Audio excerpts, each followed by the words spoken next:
La lluvia no caía, golpeaba. Era como si el cielo estuviera desbordado de rabia, como si la ciudad entera fuera castigada por algo que no comprendía. La avenida central estaba casi vacía, solo algunos autos salpicando charcos y las siluetas apuradas de los últimos transeúntes.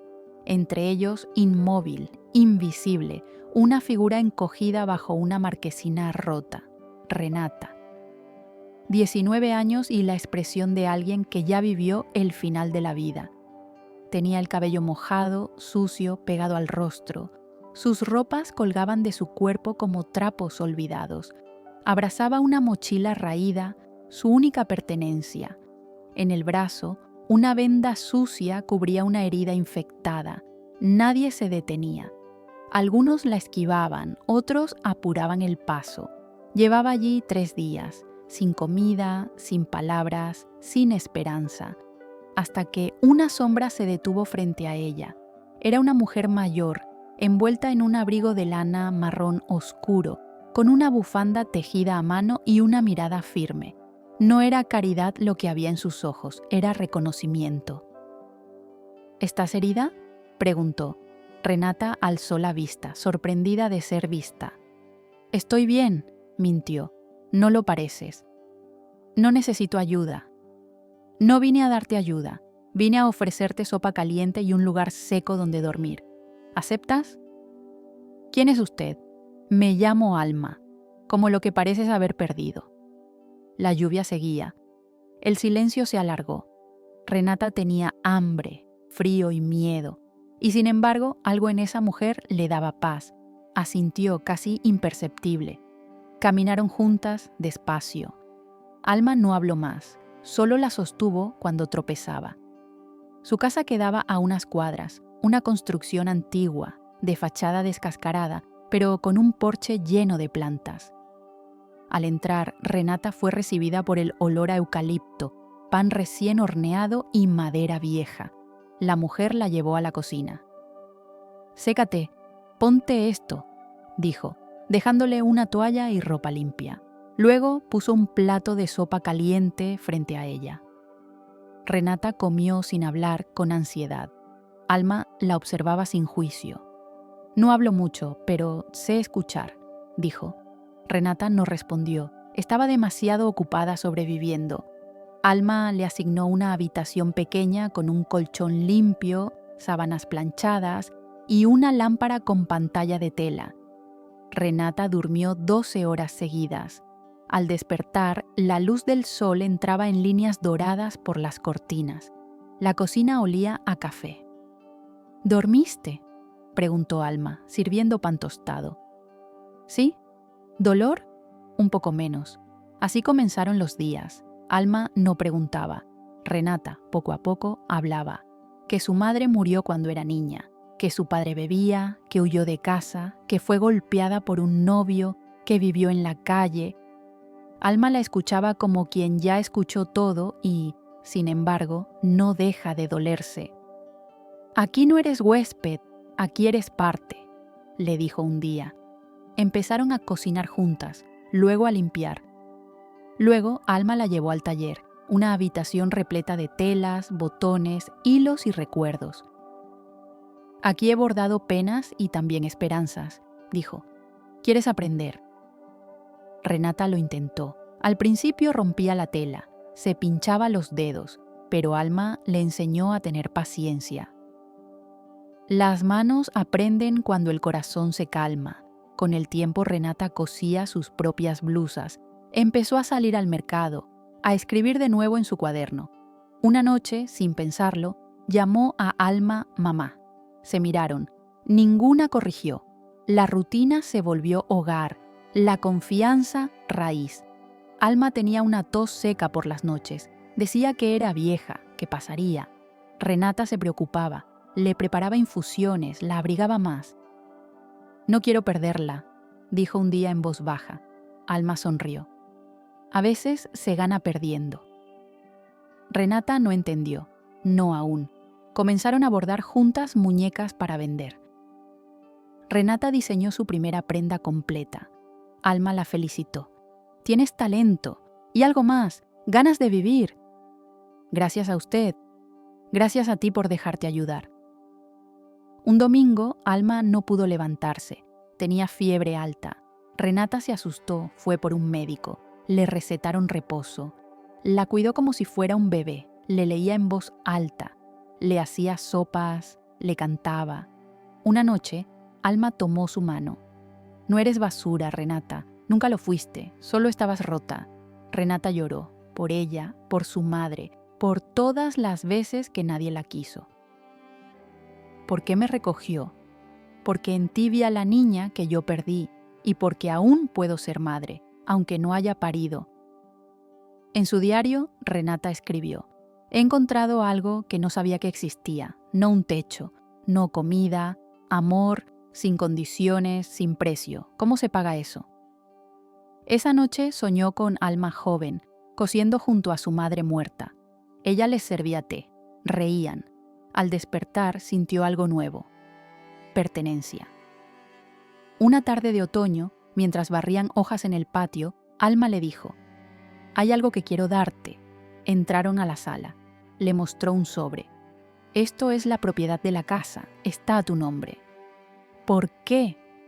Porque me diste vida cuando creí que no quedaba nada, porque mereces un futuro. Renata no sabía qué decir. La abrazó, lloró, juró no fallarle. No sabía que la vida, con su ironía cruel, ya tenía otros planes. Alma empeoró. Su tos se volvió sangrante. No quería ir al hospital. Quiero quedarme aquí, morir entre mis hilos, entre mis recuerdos. Renata no pudo convencerla. Se quedó a su lado, día y noche. Le limpiaba el rostro, le leía cartas que inventaba para ella. Querida Alma, gracias por enseñarme que el amor no tiene apellido. Alma escuchaba con los ojos cerrados. No tengas miedo, le decía. ¿De qué? De perderme. Yo estaré en cada costura que hagas, en cada sopa que hierva, en cada botón que elijas. El día que Alma murió, Renata no gritó, no lloró, solo se sentó a su lado y le tomó la mano fría. Gracias, susurró. El velorio fue humilde. Algunas vecinas, el médico, el florista. Renata vistió su mejor blusa, la que cosieron juntas. Unos días después recibió una carta escrita por Alma antes de morir. Decía: no me des tristeza, dame vida en ti, sé fuerte, sé digna, y nunca olvides que fuiste mi última alegría. Renata guardó la carta en su diario y escribió: ella me salvó. Me dio casa, nombre, valor. Yo no supe cómo devolverle tanto, pero haré que su nombre viva, en mí, para siempre. Renata se quedó sola en la casa por primera vez desde la muerte de Alma. El silencio no era tranquilo, era un vacío espeso que lo cubría todo. Las paredes, que antes parecían susurrar, ahora no decían nada. Renata caminaba descalza, lentamente, como si no quisiera despertar los recuerdos. En la cocina, el reloj seguía marcando las horas, como si nada hubiese cambiado. Pero todo había cambiado. En la sala, aún estaban los hilos, las telas, los moldes, todo tal como Alma lo había dejado. Renata se sentó frente a la máquina de coser. Puso la mano sobre la rueda, pero no la giró. Respiró hondo y lloró. No era un llanto de dolor físico, era un llanto profundo, como si todo su cuerpo necesitara sacar siglos de pena acumulada. Lloró por Alma, por su madre, por sí misma, por todo lo que había perdido antes de saber siquiera que lo tenía. Luego, se limpió las lágrimas con la manga y encendió la máquina. La tela que eligió era azul claro, como el vestido que Alma usaba los domingos. No tenía un plan, no tenía patrón, solo cosía. Cada puntada era un recuerdo, una palabra que no dijo, un gracias tardío, un te quiero escondido. Cosió hasta que los ojos se le cerraron.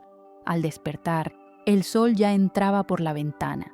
El vestido seguía a medio hacer, pero algo en ella había cambiado. Esa mañana, decidió que no podía dejar que la casa se apagara. no solo por ella, por Alma.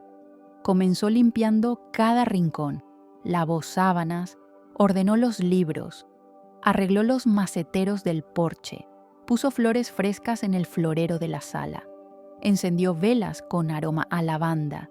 El lugar volvió a respirar, pero no era suficiente. Renata recordó lo que Alma siempre decía: esta casa es refugio, para ti, para mí, para quien lo necesite. Entonces pensó en las otras chicas del barrio, las que había visto en la calle, las que sabía que dormían en parques, las que pasaban hambre, y supo lo que debía hacer. Habló con la parroquia, con la señora del mercado, con la vecina que trabajaba en el dispensario. En pocos días tenía una lista de 5 jóvenes que necesitaban ayuda. No era fácil. Algunas desconfiaban. Otras estaban rotas como ella había estado. Pero Renata tenía algo que ofrecer: comprensión. No vengo a darte caridad, les decía. Vengo a devolverte el lugar que te arrebataron.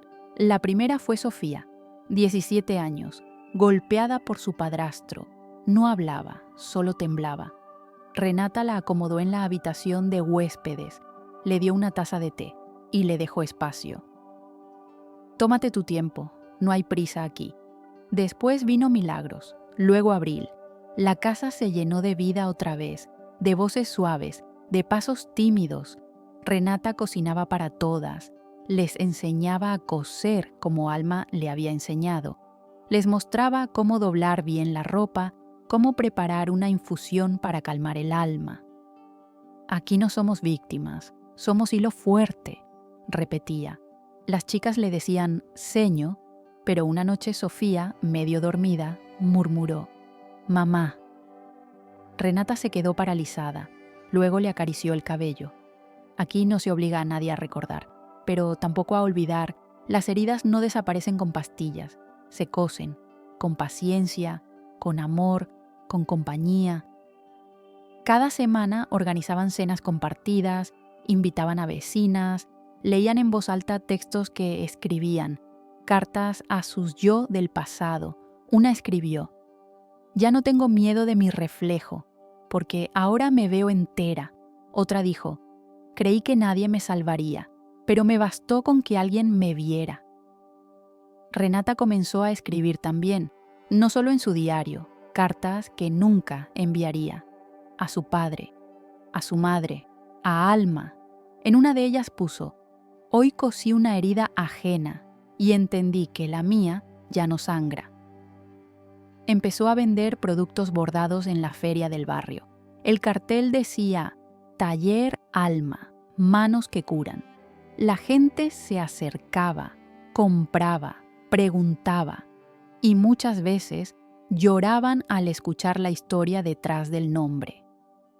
Una tarde, Renata recibió una visita inesperada. Era Nora, una trabajadora social. He oído lo que haces aquí. Es admirable. Queremos incluir tu casa en un programa de hogares de tránsito para jóvenes en riesgo. Renata dudó. No quería convertir la casa en una institución, pero entendió que, con ayuda, podía llegar a más. Aceptó. Empezaron a llegar más chicas, cada una con su historia. Una había escapado de una red de trata, otra de una secta, otra más, de un matrimonio forzado. Todas encontraban en aquella casa no solo abrigo, sino dignidad. Renata no tenía todas las respuestas. A veces lloraba en silencio, a veces sentía que no podía con tanto, pero luego miraba las manos de las chicas cosiendo y recordaba las de Alma, y eso le bastaba. Empezó a dar charlas en escuelas, en universidades, contaba su historia, no con drama, con verdad, decía: me recogieron cuando era un trozo de tela rota, me cosieron, me enseñaron. Hoy yo soy aguja y soy hilo. El día en que se cumplió 1 año de la muerte de Alma, hicieron una ceremonia en el patio, encendieron velas, cada chica escribió una carta, las pusieron en una caja de madera, la enterraron junto al limonero. Renata leyó en voz alta: gracias por darme nombre, por darme forma, por darme costura. Hoy, cada vez que alguien cruza esta puerta, sé que sigues aquí. Aquella noche, en su habitación, Renata abrió su diario y escribió: Alma me dio la casa, yo le di vida. Hoy la herida está cerrada, no porque haya olvidado, sino porque aprendí a coserla. Se durmió abrazando la almohada bordada que Alma había hecho para ella, y soñó con una casa luminosa, llena de voces, de risas, de hilos de todos los colores. Una casa donde las heridas se convertían en alas, y supo que su misión apenas comenzaba. La casa respiraba de forma diferente. Ya no era solamente un lugar de paso, un refugio improvisado, sino una comunidad que latía con fuerza propia. Cada habitación tenía su voz, su historia, su herida cosiéndose con puntadas nuevas. Renata había logrado algo impensable: transformar un hogar roto en una cuna de segundas oportunidades. Pero con la vida también venían las contradicciones. No todo en aquella casa era luz. Había sombras, y Renata comenzaba a sentirlas. El equilibrio entre tantas personalidades rotas, tantos pasados marcados por la violencia, requería más que buena voluntad. Requería una fuerza emocional que a veces ni siquiera sabía si tenía. Sofía, la primera en llegar, había florecido. Ahora enseñaba a las nuevas a coser, a hervir té, a doblar mantas. Pero Milagros, la más joven, tenía crisis frecuentes. A veces rompía cosas, gritaba en sueños, se encerraba en el baño. Renata trataba de contenerla, pero se sentía desbordada. Una noche, Milagros empujó a Abril en medio de una discusión por una blusa mal doblada. Abril se golpeó la cabeza. No fue grave, pero bastó para que las otras comenzaran a tener miedo. Renata reunió a todas en la sala. Habló con firmeza. Esta casa es de todas, pero no es tierra de nadie. Aquí se respeta o se parte. Milagros lloró. No lo hice a propósito, solo tengo cosas en la cabeza. Y por eso estamos aquí, dijo Renata. Pero si no trabajas en esas cosas, terminarás sola otra vez. Yo también tuve que domar mi oscuridad, y lo hice con ayuda, no con excusas. Después de esa noche, Renata habló con Nora, la trabajadora social. Le pidió apoyo psicológico. Una vez por semana, una terapeuta comenzó a visitar la casa. Las chicas hablaban, lloraban, empezaban a sanar con palabras además de puntadas. Renata también asistía. En secreto, en voz baja, confesaba miedos. A veces siento que no soy suficiente, dijo en una de las sesiones. Que si un día me quiebro, todo esto se cae. Entonces no lo cargues sola, respondió la terapeuta. Comparte, confía, enseña a sostener. Era verdad. Renata empezó a delegar, a permitir que otras lideraran pequeños proyectos. Abril se encargaba del orden, Sofía del taller, Milagros poco a poco del jardín. Pero el equilibrio seguía siendo frágil. Un día llegó a la casa una nueva chica, Julieta. Tenía 23 años, cabello rojo, mirada dura. Venía de una historia de calle, droga y abandono. Renata la aceptó con reservas. Algo en su actitud era diferente, más distante, menos agradecida. Julieta cuestionaba todo. ¿Y tú quién eres para decirme qué hacer?, le soltó a Renata en su segunda semana. No soy tu madre, pero esta es mi casa y aquí hay reglas. Pensé que esto era un refugio, no una prisión. Es un refugio con estructura, porque la libertad sin forma destruye. Julieta se burlaba. En voz baja sembraba dudas. Algunas chicas comenzaban a escucharla. Renata se cree santa, decía, pero solo quiere que todas le debamos algo. Renata lo supo, no por chismes, sino por los ojos de las otras. Se alejaban, dudaban. Una noche enfrentó a Julieta. No estás lista para estar aquí. ¿Y me vas a echar? ¿Como si fuera basura? Number solo, Voy a pedirte que pienses si estás dispuesta a construir o solo a destruir, porque aquí se construye con heridas, pero no con veneno. Julieta se fue esa noche. Se llevó ropa, libros, no dejó nota. Solo una rabia flotando en el aire. Las semanas siguientes fueron duras. Renata sentía que la armonía se había quebrado, como si la casa ya no respirara al mismo ritmo. Una tarde, al regresar del mercado, encontró la puerta del taller abierta. Entró. Sofía lloraba en silencio frente a la máquina de coser. ¿Qué pasa? Julieta me dijo cosas horribles antes de irse, que yo solo estaba aquí porque nadie más me quería. No le creas, dijo Renata. Aquí estás porque eres fuerte, porque has construido un hogar, porque te elegimos. Sofía asintió. A veces olvido que valgo. Entonces grábalo en tela, bordalo, hazlo arte. Al día siguiente, Sofía bordó una manta con la frase: no me rendí, me reinventé. Renata la colgó en la entrada. Era un recordatorio para todas, también para ella, pero las heridas de Julieta tardaron en cerrarse. Una noche llegó la policía. Habían encontrado a Julieta inconsciente en un callejón. Tenía una carta en la mochila. Decía: no supe cómo vivir sin pelear. Renata la leyó con un nudo en el pecho. La visitó en el hospital. Julieta no despertaba. Le tomó la mano. Ojalá hubieras creído, ojalá hubieras esperado, pero incluso ahora no estás sola. Le dejó una bufanda tejida por milagros y se fue. De regreso en casa, reunió a todas.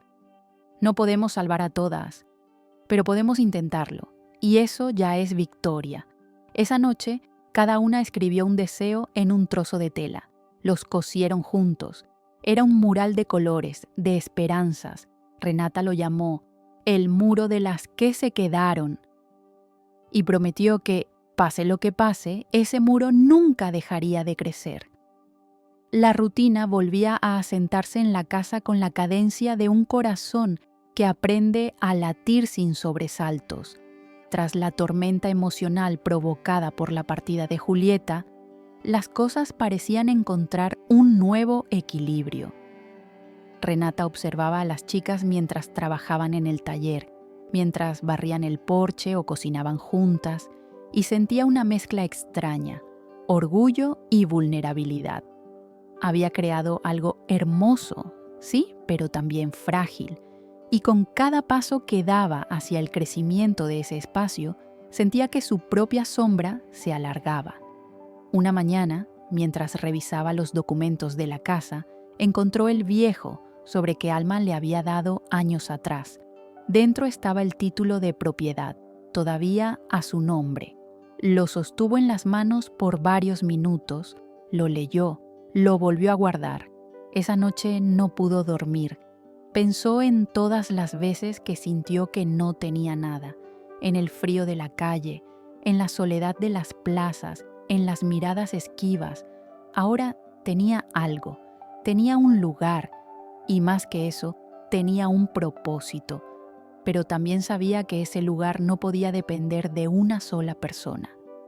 Era tiempo de tomar una decisión. Al día siguiente llamó a Sofía a la cocina, preparó café, cortó pan, encendió la radio en bajo volumen. «Quiero hablar contigo», dijo Renata, «algo importante». Sofía se tensó. «¿Pasa algo malo?» «Namber, pero es algo serio». Abrió la carpeta con los papeles de la propiedad. Los deslizó por la mesa. «Esta casa, legalmente, me pertenece. Pero nunca fue solo mía. Alma me la dio como acto de confianza. Yo la cuidé, la transformé. Pero ahora es tu turno». Sofía parpadeó, desconcertada. «¿Qué quiere decir?» «Quiero dejarte la casa, ponerla a tu nombre, para que tengas una base, para que nunca más sientas que no perteneces a ningún lugar». Sofía se cubrió la boca con la mano. «No puedo aceptar eso». «Sí puedes, porque yo lo acepté cuando tampoco creía merecerlo, porque eres fuerte, porque has estado desde el inicio, porque sé que cuidarás este hogar, incluso cuando yo ya no pueda. Pero tú estás aquí, eres la columna de todo esto. Y algún día no lo estaré. No quiero que esto se desmorone cuando eso pase. Sofía lloró. Renata la abrazó. No es un regalo, es una transferencia de fe, de legado, de historia. Durante las semanas siguientes hicieron los trámites legales, firmaron papeles, visitaron oficinas. Cuando todo estuvo hecho, Renata le entregó a Sofía una copia del documento en una carpeta azul. Esto no te hace dueña, te hace guardiana, cuídalo como cuidas a las chicas, con firmeza, con amor, con límites. Sofía lo entendió, o al menos creyó entenderlo. Pero ese acto de generosidad comenzó a provocar una fisura invisible. Las demás chicas, aunque celebraron la decisión, comenzaron a preguntarse por qué no ellas, por qué Sofía. Algunas lo dijeron en voz baja, otras en miradas. Milagros, en particular, se volvió más distante. ¿Así que ahora es la jefa?, dijo un día con sarcasmo. No soy jefa de nadie, respondió Sofía. Solo estoy haciendo lo que Renata haría. Eso dices ahora, pero ya te vi hablando con el asistente social. Ya no eres una de nosotras, eres otra adulta más. Renata intentó mediar. Organizó una reunión. Este lugar no es un trono, nadie manda, pero sí hay quienes asumen más responsabilidad, y eso no es privilegio, es carga. Aún así, el clima cambió, algo sutil, como si la semilla de la desconfianza se hubiera plantado sin querer. Renata se dio cuenta, pero no supo cómo desactivarlo. Decidió enfocarse en el trabajo. Ampliaron el taller, consiguieron donaciones, abrieron una cuenta bancaria a nombre de la casa. Incluso comenzaron a planear una pequeña tienda online para vender sus productos. Pero el malestar seguía creciendo. Milagros empezó a ausentarse, a llegar tarde, a contestar. Una tarde, Renata la encontró llorando en el patio. ¿Qué pasa?, preguntó. Nada. No me mientas. Me siento invisible, confesó Milagros, como si todo esto fuera de otras, como si ya no tuviera espacio. Renata le tomó la mano. Tú construiste esto también, con tus flores, con tus gritos, con tu presencia. Y entonces, ¿por qué ella tiene la casa? Renata suspiró. Porque tenía que tomar una decisión, y no fue una competencia, fue confianza. Pero eso no te resta valor a ti. Milagros asintió, pero en sus ojos había un nudo que no se deshacía. Pasaron semanas, luego meses. La casa seguía funcionando, pero algo ya no era igual. Y entonces llegó ese día. Un abogado tocó la puerta, buscaba a Sofía. Me ha pedido que revise la posibilidad de registrar una fundación con su nombre, dijo. Renata se quedó helada. ¿Una fundación? No sabía que no lo sabía, dijo el abogado, incómodo. Ella me contactó, está en proceso de formalizarlo. Cuando Sofía volvió esa noche, Renata la esperó en la sala. ¿Estás creando una fundación? Quería sorprenderte. Pensé que sería un paso natural, profesionalizar lo que hacemos. ¿Y consultarme no era parte de ese paso? Creí que confiabas en mí. Renata la miró largo rato. Confío, pero no soy un adorno, no soy una historia del pasado, todavía estoy aquí. Sofía bajó la mirada. No quise hacerte sentir desplazada, solo quería continuar tu legado. No es mi legado lo que está en juego, es la casa, es la comunidad, es la forma. Esa noche, Renata volvió a leer los papeles del traspaso. Por primera vez dudó, no del amor que sentía por Sofía, sino de su decisión. Tal vez había puesto demasiado peso sobre hombros demasiado jóvenes. Tal vez, en su afán de perpetuar, había olvidado que algunos nombres, cuando se graban demasiado pronto, terminan borrando los demás. La casa ya no era solo un refugio, era un microcosmos. Las voces de las chicas se entrelazaban con el sonido de la máquina de coser, con los pasos sobre la madera, con la música suave de una radio que siempre sonaba bajito en la cocina. Y en ese espacio tan lleno de vida, Renata a veces sentía una ausencia que no sabía nombrar. Había dado tanto, había cuidado a tantas, había sido madre, hermana, mentora, pero al cerrar la puerta de su cuarto por las noches, el silencio le recordaba algo. No era más que una mujer sola. Fue en la feria del barrio donde lo conoció. Se llamaba Tomás. Tenía una pequeña librería y por alguna razón siempre pasaba por el puesto de Renata. Compraba cosas simples, un cojín, un delantal, una libreta forrada, pero volvía y hablaba. Al principio Renata respondía con cortesía, luego con curiosidad, luego con ganas. Tomás tenía algo que le resultaba imposible ignorar, una forma de mirar como si entendiera el peso de los silencios. Un día le ofreció ayudarla a cargar las cajas. Otro día le llevó un libro viejo de poemas. Otro más le dejó una nota. Hay costuras que no se ven, pero igual sostienen. Renata se reía. No estaba acostumbrada a recibir atención sin propósito, sin exigencias. Una tarde, Tomás le pidió tomar un café. Dudó, pero aceptó. Se encontraron en una cafetería pequeña, con sillas de hierro y paredes de ladrillo. Hablaron de libros, de infancia, de cómo los dos habían llegado al barrio buscando un lugar donde recomenzar. Tomás tenía una historia propia, una pérdida, un hijo que había muerto de cáncer, un matrimonio que no resistió el duelo. Renata lo escuchó con los ojos húmedos, no porque fuera una historia trágica, sino porque era auténtica, y ella estaba sedienta de autenticidad. Comenzaron a verse cada semana. Tomás visitaba la casa, ayudaba con arreglos, les leía cuentos a las chicas. Al principio lo aceptaron con cierta distancia, luego como parte del paisaje. Una tarde, Milagros preguntó en voz alta: ¿Es tu novio? Renata rió. No sé. ¿Qué es un novio a los 30 y tantos? Alguien que te hace sonreír cuando no quieres, dijo Sofía. Y tenía razón. Tomás le devolvía a Renata una parte de sí que creía perdida. La mujer que no solo daba, sino que también deseaba. La mujer que podía sentarse a mirar el cielo sin pensar en planes, en responsabilidades, en heridas ajenas. Pero no todo era tan simple. Con cada paso que daba hacia Tomás, Renata sentía una punzada de culpa. ¿Estaba abandonando su rol? ¿Podía permitirse amar sin descuidar a las chicas? Era justo que ellas, con sus historias de abandono, la vieran priorizar su corazón.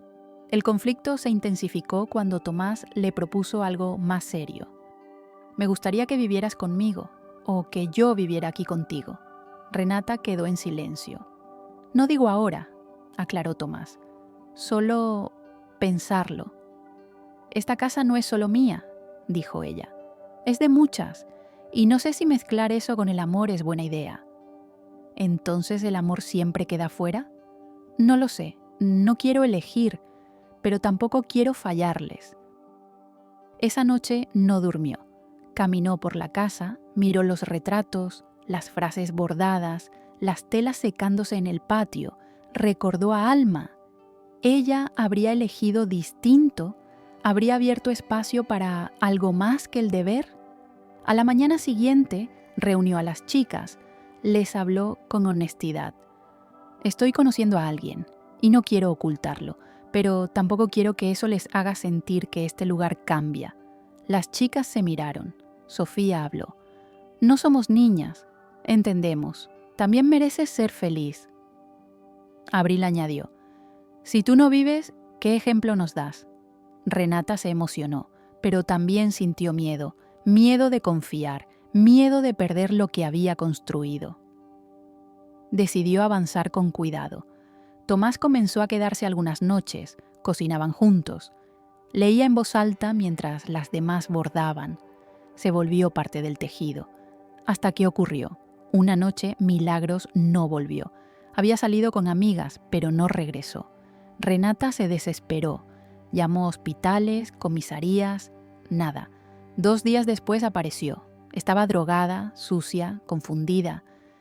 Renata la abrazó, lloró, la limpió, pero Milagros fue clara. Me sentí sola, no me necesitabas, tenías a él y yo no sabía a quién volver. Renata sintió que el alma se le partía. Esa misma noche habló con Tomás. Necesito espacio, no porque no te quiera, sino porque no puedo perder el centro. Lo entiendo, dijo él con tristeza. Solo prométeme que no te olvidas de ti. Renata volvió a enfocarse en la casa, en las chicas, en los ritmos, pero el eco de Tomás seguía en su pecho. Lo extrañaba, lo buscaba, lo amaba. Un amor sereno, sin exigencias. Un amor que no salvaba pero acompañaba. Decidió escribirle una carta. Estoy aquí, pero eso no significa que no te piense. Solo necesito aprender a hacer 2 cosas al mismo tiempo. Guía y mujer. Cuando lo logre, te buscaré. La carta quedó en su diario. Nunca la envió. Pero esa noche durmió en paz, porque había descubierto algo. El amor no era enemigo del deber, solo necesitaba su lugar. Y algún día, cuando las heridas sanaran un poco más, ella lo invitaría a pasar. La armonía en la casa había sido siempre una construcción delicada, frágil como un encaje cosido con hilos muy finos. Cada puntada era una historia, cada costura, un pacto tácito de respeto, de perdón, de reparación.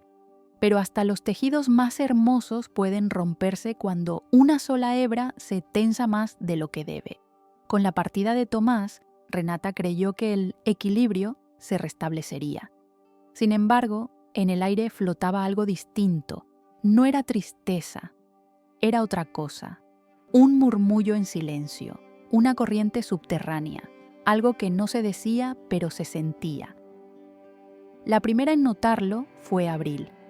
Observaba cómo Milagros evitaba a Sofía, cómo Lucía, una de las más nuevas, murmuraba cosas en la cocina que hacían reír en voz baja a otras 2. Renata no quería ver, estaba agotada, pero no era ciega. Una noche escuchó una conversación al pasar frente al cuarto compartido. Ella cree que porque Renata la eligió es mejor que nosotras, decía una voz. Y se lo cree, respondía otra. Se pasea como si esto fuera suyo. Renata retrocedió. No quiso interrumpir. Fue a la cocina, se sirvió té y pensó, ¿dónde comenzó el quiebre? ¿Cuándo la confianza se convirtió en competencia? En los días siguientes intentó suavizar los ánimos, propuso actividades en grupo, caminatas, sesiones de cocina compartida, pero la tensión no cedía. Empezaron los olvidos accidentales, las críticas pasivo-agresivas, las ausencias, las tareas sin cumplir. Una tarde, desaparecieron tijeras del taller. Renata preguntó. Nadie respondió. Otro día, faltó dinero de la caja. Otra vez, silencio. Llamó a una reunión. Habló con firmeza.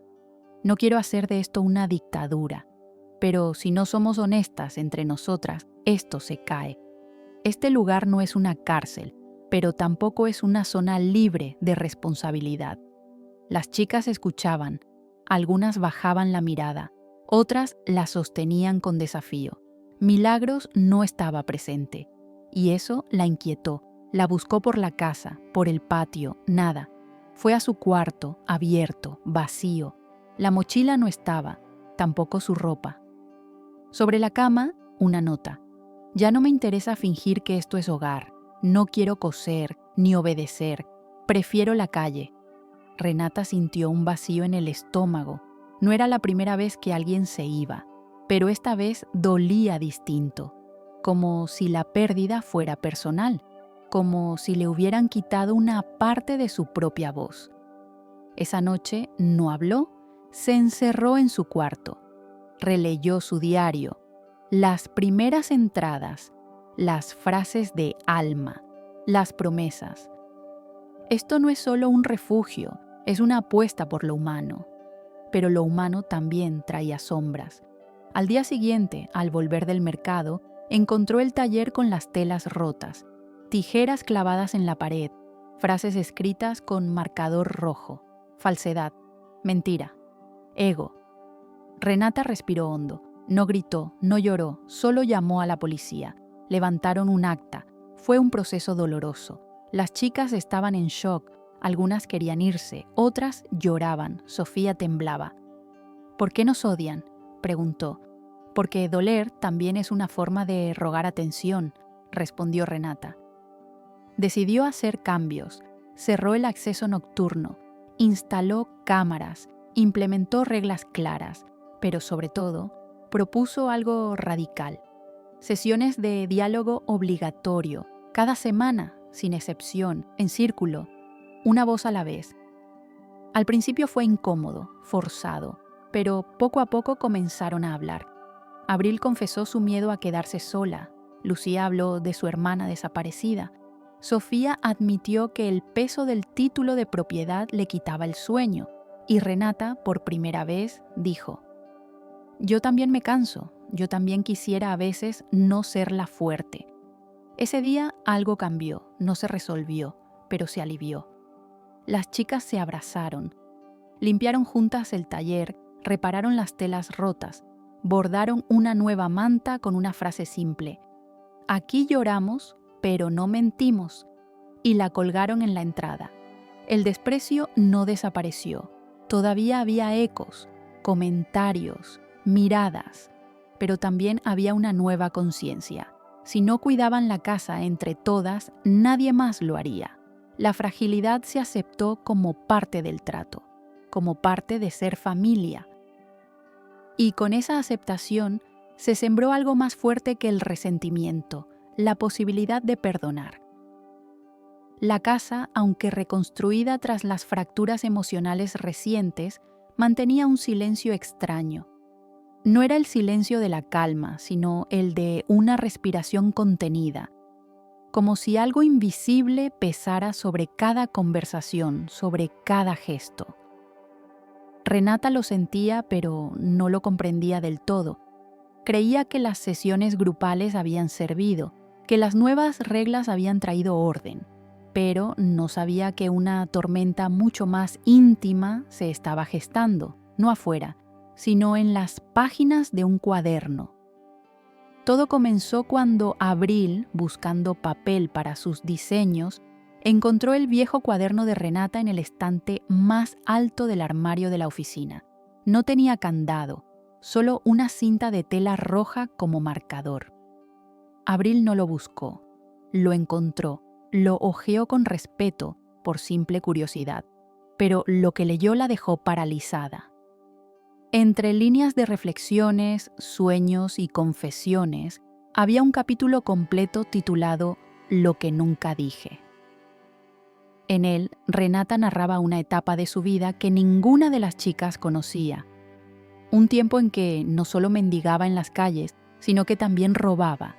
Y más aún, había estado presa durante 6 meses por asalto menor. Nada de eso lo había compartido nunca. Ni en sesiones, ni en confidencias, ni en entrevistas. Era su secreto más oculto. Abril cerró el cuaderno, temblando. No lo devolvió al instante. Se lo llevó. Lo leyó completo esa noche. Quiso entender, no juzgar. Pero algo se quebró en su percepción. ¿Cómo podía Renata haber construido un refugio, una casa, una comunidad entera sobre una mentira de omisión? ¿Acaso no había exigido siempre verdad, transparencia, redención? Durante 2 días, Abril no habló, pero el silencio la quemaba. Al tercer día lo comentó con Lucía, y así el secreto dejó de ser privado. Las palabras prisión, engaño, hipocresía comenzaron a circular en susurros. Renata no lo notó de inmediato, hasta que una mañana, al entrar a la cocina, encontró un post-it en la heladera. «¿Y tú qué escondes?». No entendió, o no quiso entender. Esa noche nadie vino a la sesión grupal. La sala estuvo vacía. El té se enfrió. El cuaderno estaba de vuelta en su lugar, pero con la cinta roja fuera. Supo que alguien lo había leído, supo que lo sabían. No preguntó, no confrontó, simplemente tomó el cuaderno, lo llevó a la sala y lo dejó sobre la mesa del centro. Al día siguiente, al desayuno, todas estaban allí. El cuaderno también. Renata se puso de pie. Lo escribí hace años. No lo oculté por vergüenza. Lo oculté por miedo. Miedo a perder lo que he construido, a que me vean solo por eso. Las chicas estaban en silencio. Algunas no la miraban, otras sí. Renata respiró hondo. Estuve presa. Por robar. Fue comida. Fue desesperación. Fue otra vida. No me justifico. Pero tampoco me niego. Lo llevé dentro, sola. Y fue un error. No por el acto, sino por no compartirlo. Porque siempre les he pedido que hablen, que confíen. Y yo callé. Se sentó, esperó. Nadie habló.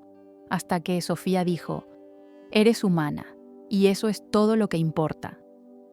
Lucía frunció el ceño. «¿Y si no lo hubiéramos encontrado? ¿Lo habrías dicho alguna vez?» «No lo sé. Tal vez no. Tal vez solo quería creer que si ignoraba esa parte, dejaría de doler. Pues no duele por lo que hiciste. Duele por no confiar en nosotras», dijo Abril, firme. Renata asintió. «Tienes razón, confío en ustedes, pero me costó confiar en mí, en que merezco amor, respeto, redención». Las palabras quedaron flotando. Esa noche nadie se fue a dormir temprano. Hablaron hasta tarde, no solo de Renata, de ellas, de sus secretos, de sus culpas, de lo que callaban por miedo a ser vistas como menos. La casa se volvió a coser, pero no con hilos de perfección, con cicatrices expuestas, con verdad. Días después, Renata propuso una actividad nueva, el cuaderno colectivo, un diario donde cada una escribiría lo que nunca dijo, sin obligación de firmar, solo dejarlo ahí. Las páginas comenzaron a llenarse. Una escribió: «También robé. Tenía 7 años. Una barra de pan». Otra: «Pensé en quitarme la vida más veces de las que puedo contar». Otra más: «A veces envidio a quien sonríe sin esfuerzo». El cuaderno se volvió un corazón común. Palpitaba en cada palabra. Era la nueva columna de la casa. Y Renata, lejos de sentir que había perdido autoridad, descubrió que había ganado algo más valioso: autenticidad. Porque ya no era ejemplo por ser fuerte, era ejemplo por atreverse a ser débil. El día comenzó con sol, un cielo despejado, azul limpio, como si el mundo quisiera prometer tranquilidad. Pero Renata ya sabía que la calma muchas veces precede a la tormenta. Aquel lunes parecía cualquier otro: desayuno compartido, tareas asignadas, el taller lleno de risas suaves y el repiqueteo familiar de la máquina de coser.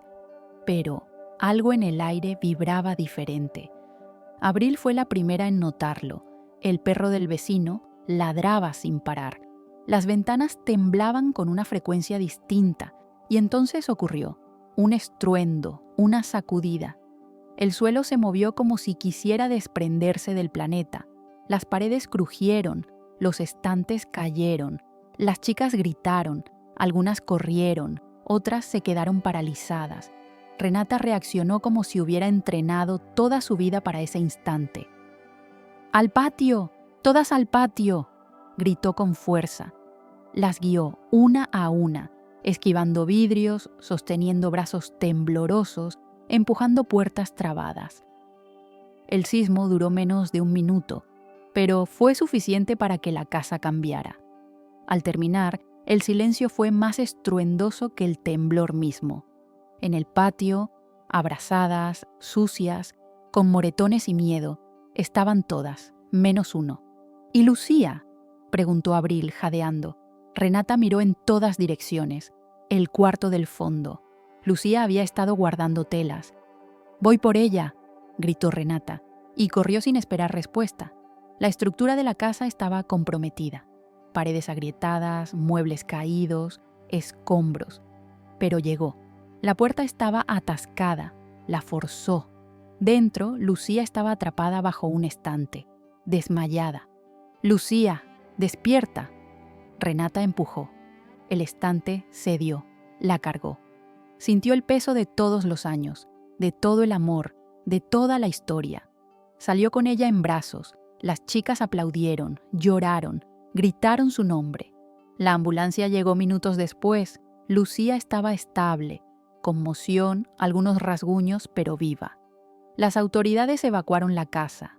Peligro estructural. No podían volver, no por ahora. Renata vio cómo se llevaban a Lucía, vio la casa cercada y supo que algo más había terminado. Esa noche durmieron en el centro comunitario, en colchonetas, con linternas, pero estaban juntas. Al día siguiente Renata reunió a todas. «La casa ya no está», dijo, «pero eso no nos rompe, porque la casa no eran las paredes, era cada historia, cada gesto, cada hilo que tejimos». Las chicas la escuchaban en silencio. «Vamos a comenzar de nuevo. Ya lo hicimos una vez y ahora no estamos solas. Somos una red», el barrio respondió. Donaciones, espacios temporales, manos que construían, corazones que ofrecían. Renata decidió convertir la catástrofe en oportunidad. Creó un proyecto más grande, refugios móviles. Un modelo para replicar lo que habían vivido en distintos barrios con otras mujeres. Sofía se encargó de los trámites. Abril diseñó el logo. Lucía, cuando salió del hospital, tejió la primera bandera. En ella, una frase: «Sobrevivimos al temblor. Ahora temblamos juntas para que nadie caiga». La casa original no pudo salvarse. Fue demolida. Pero de sus restos tomaron maderas, ladrillos, marcos, y con eso construyeron un monumento en la nueva sede, una banca circular en el patio central, donde cada semana leían en voz alta nuevas entradas del cuaderno colectivo. Renata escribió la última. «El día que todo tembló, no perdimos el refugio, lo multiplicamos, porque el amor bien sembrado nunca se derrumba». Y así terminó la historia, no con un final feliz, sino con un principio invencible. La nueva sede era distinta. No tenía las ventanas arqueadas de la antigua casa, ni los mosaicos de colores que Alma había elegido, ni el crujido familiar de los escalones de madera. Pero tenía algo más importante: propósito. Renata la había conseguido gracias a una fundación local que ofrecía espacios temporales para proyectos comunitarios. Era un edificio de ladrillos naranjas, con techo plano, sencillo, casi austero. Pero desde el primer día, las chicas comenzaron a transformarlo. Pintaron murales, colgaron mantas tejidas, llenaron las paredes de frases bordadas. «Aquí también cabe el amor. Toda ruina es una semilla». No nacimos rotas, nos rompieron, pero también nos tejimos de nuevo. La comunidad respondió con entusiasmo. Nuevos voluntarios, donaciones, prensa. Renata fue entrevistada por la radio local, luego por un canal de televisión. Su historia se volvió símbolo. Mujeres de otras ciudades comenzaron a escribir, a preguntar cómo replicar el modelo. Así nació la idea de crear una red, refugios móviles, un concepto que llevaría el espíritu de la casa original a diferentes rincones del país. Renata viajaba, daba charlas, capacitaba, pero con cada paso hacia la expansión surgían nuevos retos. No todos entendían, no todos apoyaban. Algunos vecinos se quejaban de tanta chica con pasado oscuro. Un periodista insinuó que se usaban los fondos para beneficios personales. Incluso surgió un grupo religioso que acusó al proyecto de fomentar la rebeldía femenina. Renata se mantuvo firme. «No les debo explicaciones, les debo resultados, y nuestras chicas ya no viven en la calle, ya no se drogan, ya no se autolesionan. Eso basta». Pero por dentro el desgaste comenzaba a ser mella. Dormía poco, comía mal, se olvidaba de fechas. Una noche, al regresar de un viaje, encontró a Sofía en la oficina. Discutía con Abril. «¿Qué pasa?», preguntó Renata. «Estamos retrasadas con los informes», dijo Abril. «Y Sofía quiere priorizar la nueva sede en el norte, pero yo creo que deberíamos consolidar esta primero». «Podemos hacer ambas cosas», dijo Renata, cansada. «No podemos hacerlo todo», respondió Abril, no sin dirección clara. Renata sintió el peso de la frase. ¿Estaba perdiendo el control? ¿Había crecido demasiado rápido? Esa noche se encerró con su diario. Escribió: «Hoy sentí que no sé a dónde vamos, pero también sé que no puedo hacer esto sola. Tal vez nunca debí hacerlo sola». Decidió delegar. Nombró un consejo interno. Cada chica votó. Abril y Lucía quedaron como coordinadoras de sede, Sofía como enlace externo, Renata como supervisora general. El proyecto siguió creciendo, pero en la intimidad Renata comenzaba a pensar en el futuro, no el del proyecto, el suyo. ¿Dónde viviría? ¿Con quién compartiría los años que venían? ¿Tenía derecho a pensar en eso? Un día, en una feria de organizaciones sociales, lo vio. Tomás, más canoso, con una camisa azul y un libro en la mano. La vio. Sonrió. Se acercó. «Nunca dejé de leer tus noticias», dijo.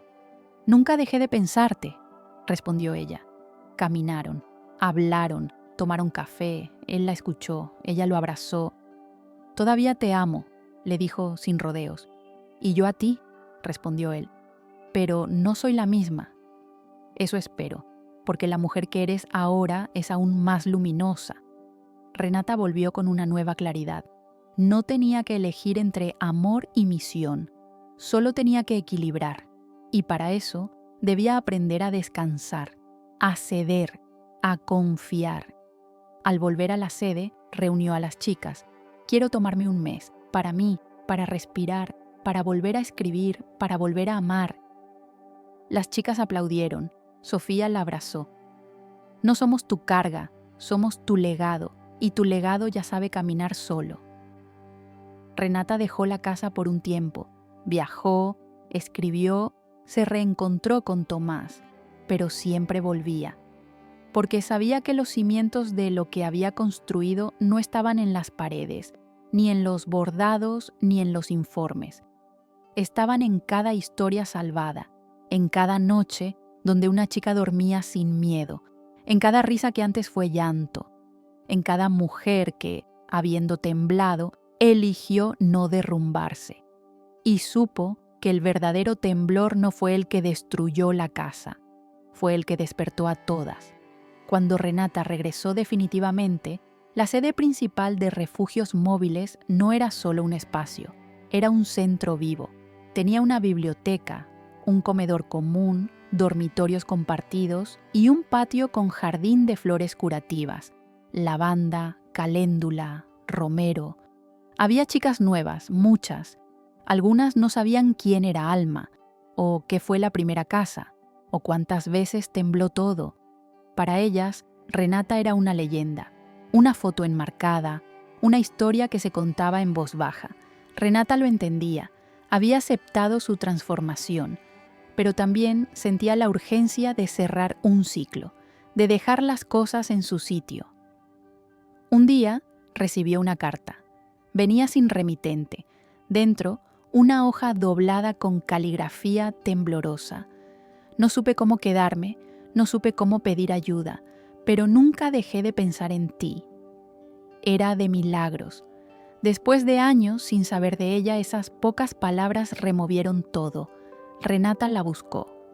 Con ayuda de una red de trabajadores sociales, la encontró en un centro de rehabilitación en el sur del país. Organizó un viaje. Cuando llegó, Milagros estaba sentada en una silla de ruedas. Había perdido parte de la movilidad tras una sobredosis, pero la sonrisa, aunque herida, era la misma. «¿Por qué viniste?», preguntó casi sin voz. «Porque una vez fuiste parte de mi hogar y nunca dejaste de serlo». Milagros lloró. Quise volver muchas veces, pero sentía que ya no tenía lugar. Los lugares no se pierden, se esperan, y yo te esperé. Renata se quedó 3 días.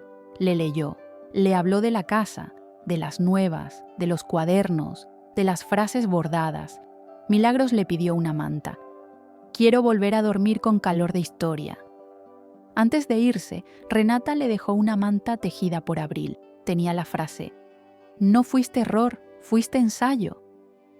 Al volver organizó una ceremonia.